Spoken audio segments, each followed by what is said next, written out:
Hello दोस्तों। Axis IAS exam update में आप सभी का स्वागत है। हम सभी जानते हैं कि जो हमारा प्रीलिम्स एग्जाम है 2023 वो 28 मई को शेड्यूल्ड है और आज 27 मार्च हो चुका है। तो ये मान के चलिए हमारे पास 60 से 61 दिन बचे हुए हैं एग्जाम के।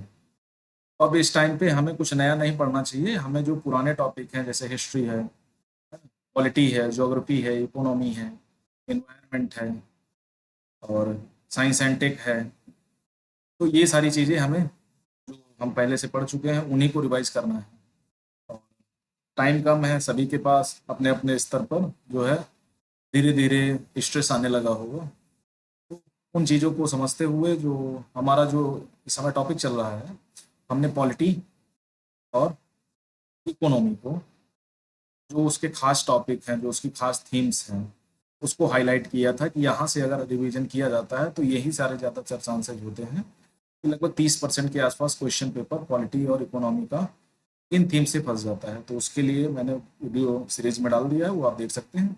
आज हम जिन चीज़ों पे चर्चा करेंगे वो होगा हिस्ट्री, इससे भी लगभग 16 से 20 सवाल के आसपास पर ईयर आते हैं। और जियोग्राफी, जियोग्राफी 2-3 साल नहीं पूछा लेकिन पिछली बार 11 सवाल करीब पूछे गए। तो ये मिला के अगर इसकी भी बात करूँ तो लगभग 25 से 30 सवाल के आसपास इसमें पूछे जाते हैं। तो इसका भी अपना ठीक ठाक वर्णन है। हिस्ट्री में तुम्हारा राष्ट्रीय आंदोलन, एंशियंट, मिडिवल, मॉडर्न, ठीक है, और आर्ट एंड कल्चर, इसी में अगर ऐड करें तो आर्ट एंड कल्चर भी हो जाता है। तो कुल मिला करके ये सारी चीज़ें हमें कवर करनी है। तो आज हम एक एक टॉपिक पे बात करेंगे और देखेंगे किन टॉपिकों पे हमें रिवीजन पे फोकस करना चाहिए। वीडियो अच्छा लगे लाइक, शेयर और सब्सक्राइब करें चैनल को। दूसरी चीज़ है, व्हाट्सअप और टेलीग्राम को डिस्क्रिप्शन में दे दिया है, जिसको जो भी प्रॉब्लम हो तो वहाँ पर आकर बात कर सकता है। जो भी उसकी समस्याएं हैं उनका निराकरण आराम से हो जाएगा।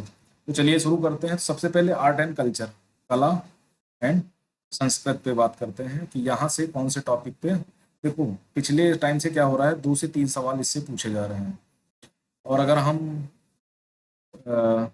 टॉपिक वाइज जाएं तो एंशियंट यानी प्राचीन भारत और मध्यकालीन भारत, ये तुम्हारा आर्ट एंड कल्चर के लिए बहुत ज़्यादा यूपीएससी के एकदम इम्पोर्टेंट या उसके पेट टॉपिक रहे हैं। यहाँ से चित्रकला, संगीत कला, ठीक है, तो यहाँ से क्वेश्चन पूछे जाते हैं और हार्डली 4-5 क्वेश्चन या मैक्सिमम 7 क्वेश्चन तक पूछे गए हैं। तो इसमें हम कौन सी किताब पढ़ें, तो देखो इसके लिए बहुत ज़्यादा किताबें पढ़ने की ज़रूरत नहीं है। एक एनसीईआरटी की बुक आती है, ठीक है, तो उसको अगर आप कर लेते हैं तो ये मान के चलिए आपका 70% काम हो जाता है उसी से। उसके बाद जो भी आपने नोट्स बनाए होंगे, जो भी करंट टॉपिक इश्यूज रहे हों, तो उनको आप रिवाइज कर लेंगे तो आपका आराम से हो जाएगा। तो हम टॉपिक वाइज बात कर लेते हैं।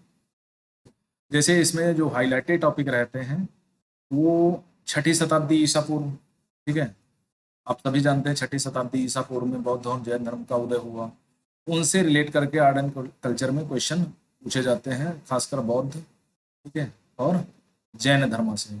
और पर ईयर चाहे वो सीधे हिस्ट्री से बिलोंग करता हो या कल्चर से बिलोंग करता हो, सीधे क्वेश्चन आते हैं। और ये मान के चलो 2 क्वेश्चन के आसपास यहाँ से पूछे जाते हैं, दोनों में वो कर सकते हैं। गुप्त काल का जो स्थापत्य है, ठीक है, वो देख सकते हैं आप। मौर्य, मौर्य काल के स्थापत्य बहुत ज़्यादा इंपॉर्टेंट, खासकर अशोक के अभिलेख, ठीक है, वो स्थान वाइज पूछे गए हैं। पिछली बार युग में सुमेलित करने के लिए आया था, वो से देख सकते हैं।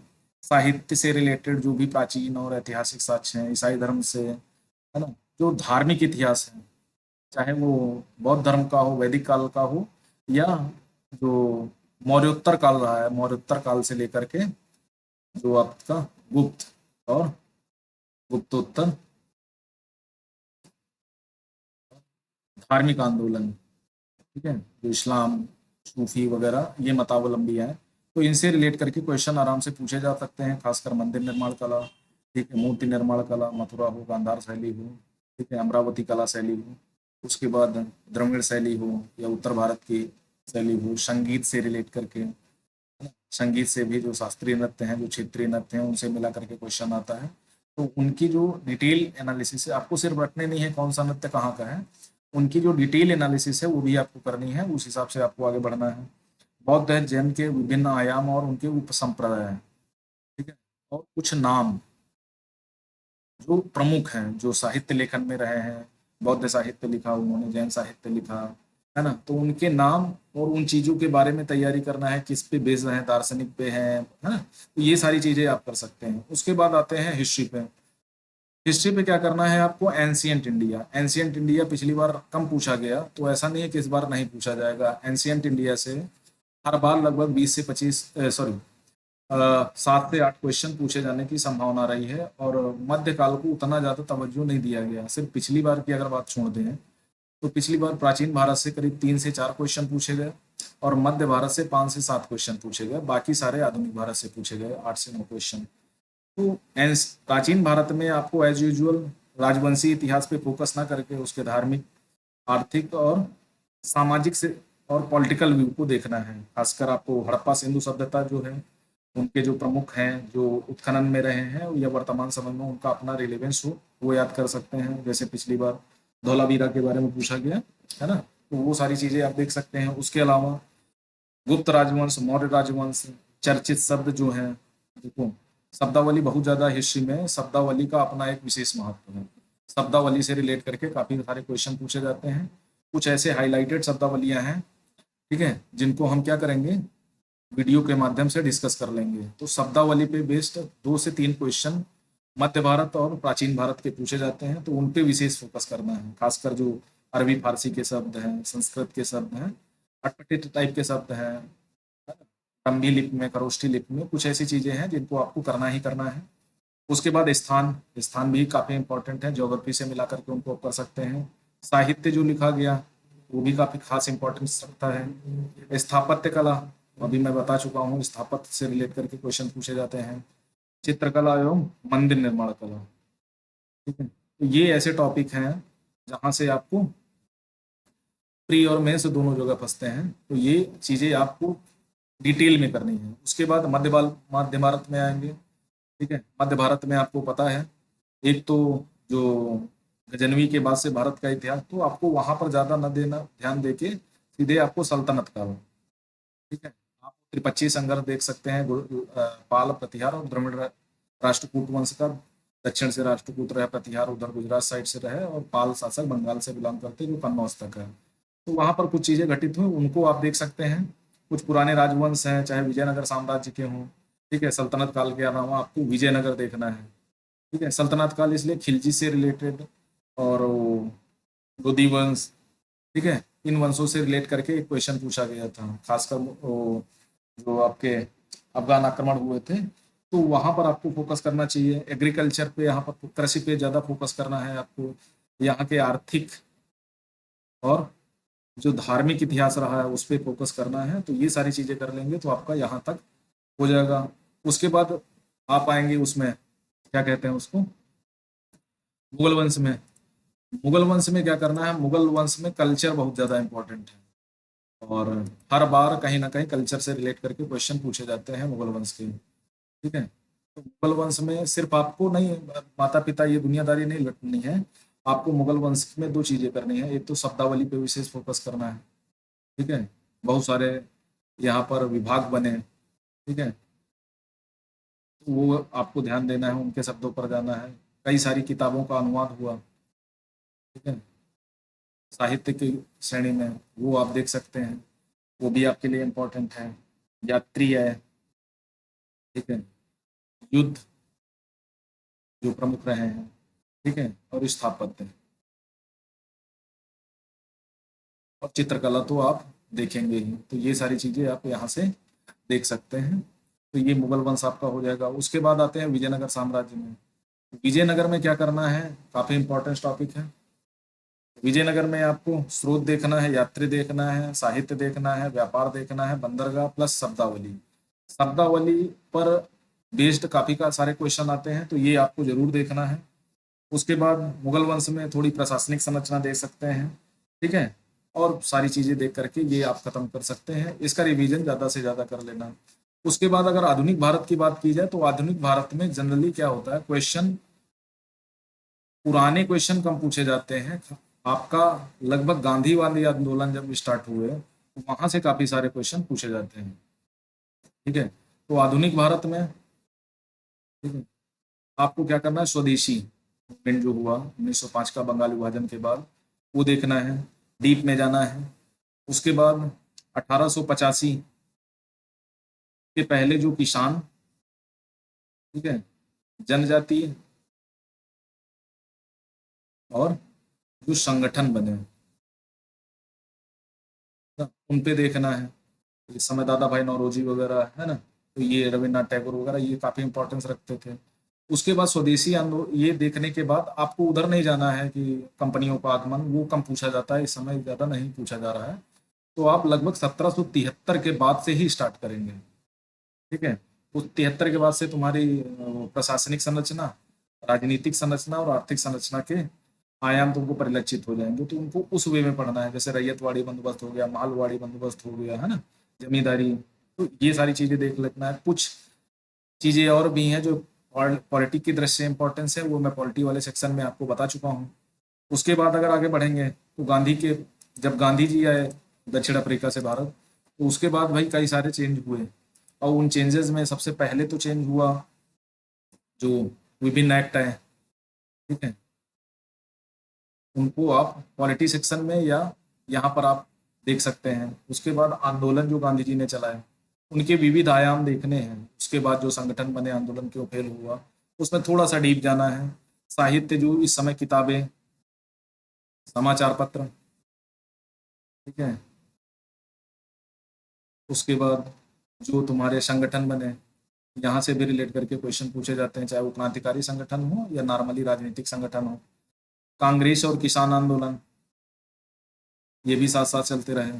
उसके बाद तुम्हारा गांधी इरविन समझौता, ये भी इंपॉर्टेंस रखता है। ठीक है। जो तुम्हारा छुआछूत और अंबेडकर और गांधी जी का पैक्ट हुआ, जिसको पूना पैक्ट के जानते हैं, इल्बर्ट विल विवाद, ठीक है, ये भी करंट टॉपिक रहते हैं, इनसे भी क्वेश्चन पूछा जाता है। गरम दल, नरम दल के बारे में ये भी आप देखेंगे, रिवीजन करते हुए जाना है। और थोड़ी चीजें आप अगर कला की दृष्टि से देखेंगे तो धर्म सुधार आंदोलन, ठीक है, काफी ज्यादा इंपॉर्टेंस रखते हैं। लगभग 18वीं 19वीं शताब्दी में कमिटीज जो गठित हुए हैं, ठीक है, वो आप देखेंगे। कुछ ऐसे जैसे बाल हत्या, ठीक है, सती प्रथा, ये कैसे बंद हुई, बहुत सारे संघ बहुविवाह को लेकर के, महिलाओं के लिए बहुत सारे संगठन बने। और ब्रिटिश शासन का भारत पे क्या प्रभाव पड़ा, ठीक है, जो ब्रिटिश शासन का प्रभाव रहा है वो भारत के क्या पड़ा, चाहे वो औद्योगिक औद्योगिक क्रांति का प्रभाव हो, ठीक है, ये प्री और मेन दोनों के लिहाज से इम्पोर्टेंट है। जनजातीय भी, जनजातियों पर जो प्रभाव पड़ा हो, अर्थव्यवस्था पर जो प्रभाव हो, है ना, तो ये सारी चीजें देख लेंगे। यहाँ से काफी सारे क्वेश्चन पूछे जाते हैं, और ये सारी चीजें देख लेंगे तो आपको आराम से कोई दिक्कत नहीं होगी, और आराम से आपका प्री का रास्ता क्लियर हो जाएगा। उसके बाद कुछ प्रमुख व्यक्तित्व हैं, ठीक है, जो आंदोलन के मेन चेहरे रहे हैं, व्यक्तित्व, वहां से भी उनकी किताबें या कुछ ऐसी चीजें पूछ ली जाती हैं जो पर्सन बोल सकते हो, पर्सन इन न्यूज रहे हैं करंट में, उनका वर्तमान में कोई रेलिवेंस रहा हो, तो वहां से भी क्वेश्चन पूछे जाने की संभावना है। क्योंकि भारत सरकार पुराने जो नायक हैं उनसे, चाहे वो उत्तर भारत के हों, मध्य भारत के हों, है ना, पूर्वी भारत के हों, दक्षिण भारत के या पश्चिम भारत के, सभी से रिलेट करके क्वेश्चन पूछे जा सकते हैं। तो उनके लिए आपको तैयार करना है, क्योंकि यूपीएससी कोई ऐसे नहीं है कि वो आपको बहुत इजी टाइप के क्वेश्चन दे देगी, कि नहीं, उसका अपना एक ब्रांड है और वो ब्रांड को मेंटेन रखेगी।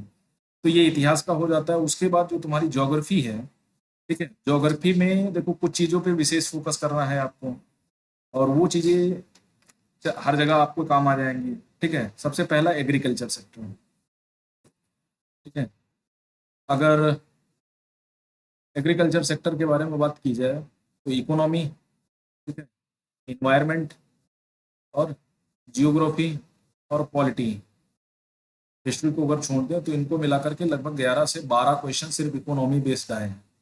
ठीक है। साइंस एंड टेक को भी इसमें ले सकते हैं। तो ये सारे क्वेश्चन यहाँ, एग्रीकल्चर इतना इंपॉर्टेंट, 11-12 क्वेश्चन मिल रहे हैं, और ऐसा नहीं, इसमें 7-8 क्वेश्चन ऐसे हैं जो बड़े इजी टाइप के हैं। ओके, जहाँ फैक्ट कम है, तो वो सारी चीजें आप कर सकते हैं। तो एग्रीकल्चर पे किस फोकस करना है आपको, ठीक है। उसके बाद जो रबी खरीफ की फसलें हैं, खनिज, ठीक है, और ऊर्जा संसाधन, ये देखना है। उसके बाद 2000 जो वन संपदा एक्ट आया था खासकर जनजाति और आदिवासियों के लिए, वो देखना है। जनजातियां, प्रजातियां, वो इम्पोर्टेंस रखती हैं। भू आकृत संरचना वैश्विक स्तर पर, ठीक है।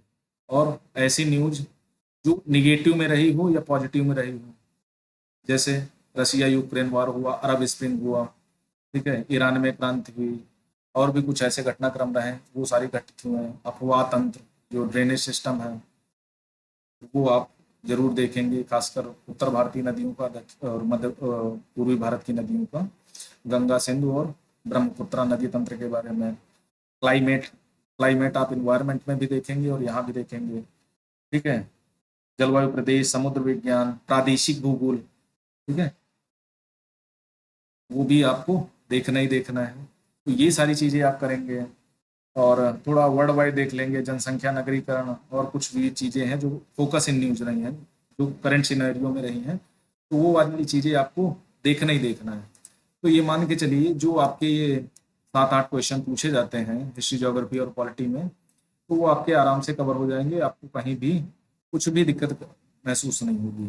क्योंकि ये ऐसे टॉपिक है ना जो मेंस में जीएस फर्स्ट पेपर का पूरा एरिया कवर कर लेते हैं, खासकर हिस्ट्री, ठीक है, और ज्योग्राफी।